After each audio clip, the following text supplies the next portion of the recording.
A transgender school board member resigns after months of harassment from a hate group. Asheville City Board of Education board member Peyton O'Conner announced her resignation from the board. The reason why is that she has been facing constant harassment and bullying as a board member, to the point that she could no longer do that work for the board. Ronald Gates is a self-described pastor and an ambassador for the Alliance Defending Freedom.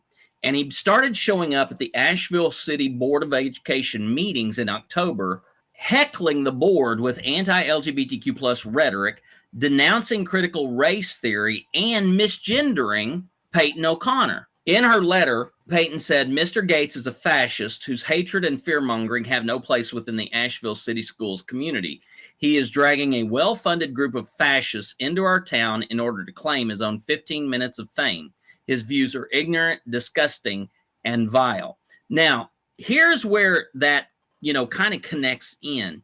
The Alliance Defending Freedom, the Family Resource Council, the Focus on the Family Group, and many of these other organizations that tout themselves as religious organizations are essentially creating these satellites, or they are sending out individuals, sort of christening them on their crusade. And they go into these towns, whether it be at the school boards, whether it be at the town councils, where it be at city commissioners or county commissioners. They go into these meetings and they don't run for an office. They sit there and they bring a rhetoric that comes into this, and it just disrupts the meeting. It disrupts what is going on. In fact, the story that we did a few weeks ago about the lady who stood up and challenged one of these groups, one of these individuals who had come into their community, she stood up right there in a meeting and said, look, we know these people.